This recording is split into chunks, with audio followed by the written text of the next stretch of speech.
and it also helps in identification of the plant or organism for general use. अब इसके अंदर जो main classification patterns हैं, first of all artificial system of classification. Artificial classification जो है वह one या फ्यू मॉर्फोलॉजिकल फीचर्स या मॉर्फोलॉजिकल कैरेक्टर्स पर ही बेस्ड है। जो आप मॉर्फोलॉजी यानी बाहर से जो आप उसका शेप, साइज़, कलर, पैटर्न को स्टडी करते हैं, तो वो एक तरह से सुपरफिशियल है। ठीक है। अब इस क्लासिफिकेशन में कमी क्या है? This classification give equal weightage to vegetative and sexual characters. हर कैरेक्टर को उन्होंने बराबर माना है और उसमें से कुछ एक को ही वो क्लासिफिकेशन के लिए चुनते हैं। अब आप जानते हैं vegetative characters can easily get affected by the environment. For example, a plant which is growing under shade will become little bit yellowish, and those plants of the same species which are growing in bright sun, they are dark in color. तो दोनों के colouration में difference हो गया, लेकिन अगर आप colour को क्राइटेरिया लेते हैं तो दोनों अलग अलग तरह के दिखाई देंगे। तो इसलिए वेजिटेटिव कैरेक्टर को हमें ज़्यादा इम्पोर्टेंस नहीं देनी चाहिए, या मॉर्फोलॉजिकल कैरेक्टर को ज़्यादा इम्पोर्टेंस नहीं देनी चाहिए। Secondly, it provide little information about plant being classified. Why? Because we have taken just one or few characters. हमने सभी कैरेक्टर्स को स्टडी नहीं किया, हमने एक दो कैरेक्टर के बेसिस पर ही जो है क्लासिफिकेशन कर दिया। तो उस कैरेक्टर के बेसिस पर आप पूरे प्लांट का डिस्क्रिप्शन नहीं निकाल सकते। Heredity and phylogeny is not considered in artificial system of classification. इसमें आप नए ग्रुप्स ऐड नहीं कर सकते, क्योंकि आपका कैरेक्टर फिक्स है कि आपने एक पर्टिकुलर चीज़ के बेसिस पर ही क्लासिफाई कर दिया, तो आप उसमें दूसरा कोई कैरेक्टर इंक्लूड नहीं करेंगे। और आर्टिफिशियल सिस्टम को किन्होंने सबसे पहले यूज़ किया? He was Carolus Linnaeus, father of taxonomy. इन्होंने जो है अपनी बुक स्पीशीज़ प्लांटेरम के अंदर कई सारे प्लांट्स को डिस्क्राइब किया, एंड इंटरेस्टिंगली उन्होंने एक ही कैरेक्टर को यूज़ किया to classify the flowering plants, that is the androecium. Androecium यानी male sex organ of a plant that is generally called as stamen. तो stamen की लेंथ क्या है, stamen का शेप साइज क्या है, उसका अटैचमेंट किस तरह का है, उसका एग्रीगेशन किस तरह का है, और इसी तरह से जो है उनका क्लासिफिकेशन केवल एंड्रोशियम पर ही बेस्ड था। बाकी कैरेक्टर्स को उन्होंने ज़्यादा वेटेज नहीं दिया। इस कैरेक्टर के बाद उन्होंने सब डिवाइड किया था प्लांट के ग्रुप्स को on the basis of carpels. तो जब स्टेमन मेल सेक्स ऑर्गन है, कार्पल फीमेल सेक्स ऑर्गन है फ्लावर के अंदर, तो इसलिए कैरोलस लीनियस के इस क्लासिफिकेशन को हम sexual classification of the plant भी कह देते हैं। These were the books which were written by Carolus Linnaeus, and he extensively used the artificial system. Then the very important classification system came, that is artificial system of classification.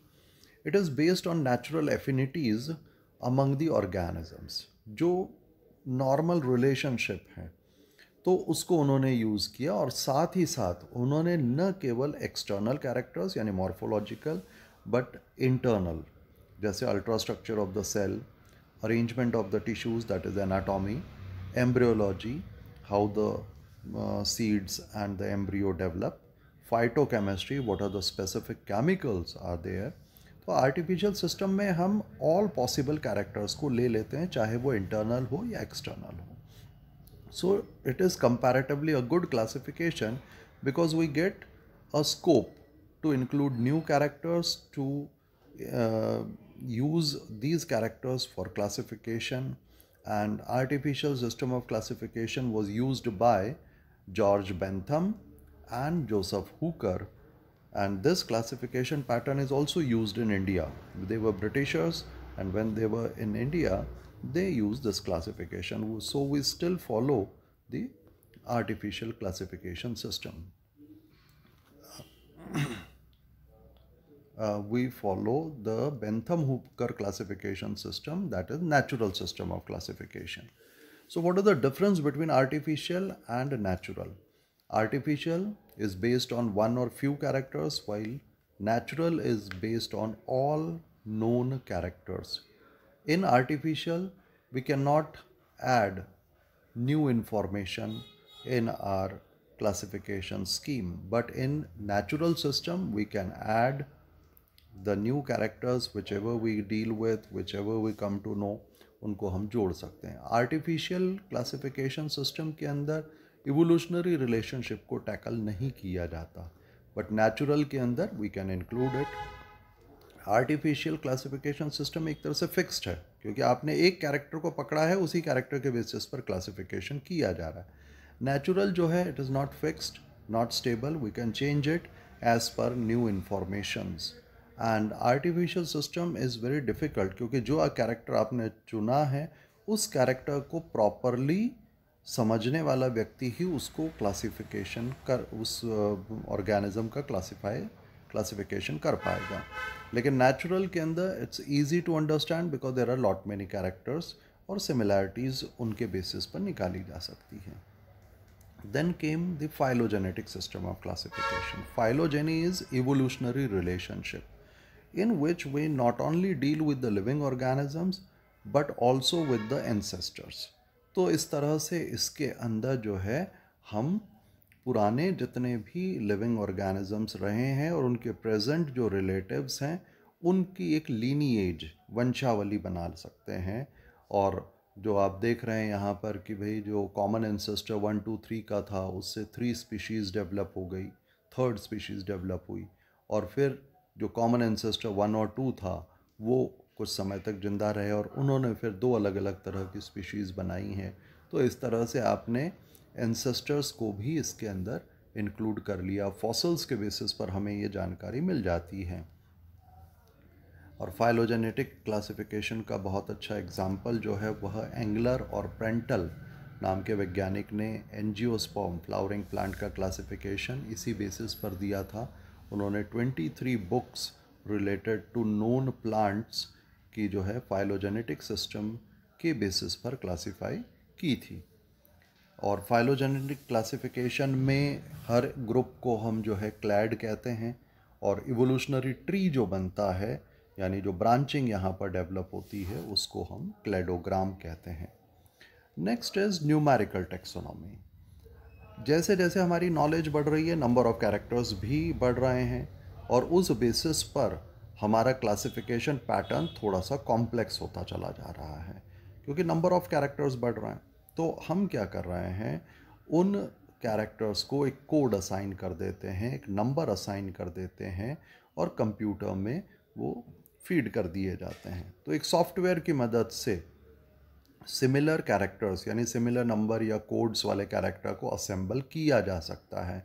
So when we use computers for classification then it is called as numerical taxonomy. In this we can use as many as known characters for the classification.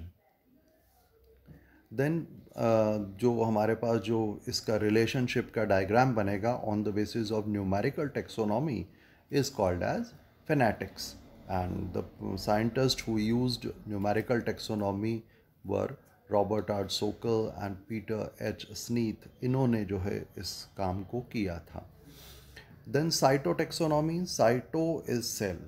तो cellular basis पर, cellular basis का मतलब ये हुआ कि we use chromosome numbers, we use their structure, chromosome behaviour during the cell division और the nucleus. जैसे आप देख रहे हैं यहाँ पर ह्यूमन का जो इवोल्यूशनरी ट्री है, तो अगर आप देख रहे हैं जो ओरांगुटान है या जैसे यहाँ पर जो गोरिल्ला है, चिंपैंजी है, gibbons, humans all have similar type of chromosomes. Humans के अंदर क्रोमोसोम नंबर 46 होता है, 2n diploid number is 46. But in other apes, whether it is orangutan, gorilla, chimpanzee and gibbon, there are 48. And then we come to know that our one chromosome was lost during the evolutionary process. तो इस तरह से जो है chromosome के bands हम निकाल सकते हैं जिसकी मदद से साइटोटैक्सोनॉमी की जाती है. Then we have chemotaxonomy that is based on certain chemicals present in the plant groups. जैसे कॉमन एग्जांपल आप ले सकते हैं, घर में कई बार आपने मूली जो है वो यूज़ की है, सरसों यूज़ की है, गोभी, फूल गोभी है, पत्ता गोभी, इन सब से एक तीखी गंध आती है. There is a specific chemical present in all these. That means a specific chemical is present in all the family members of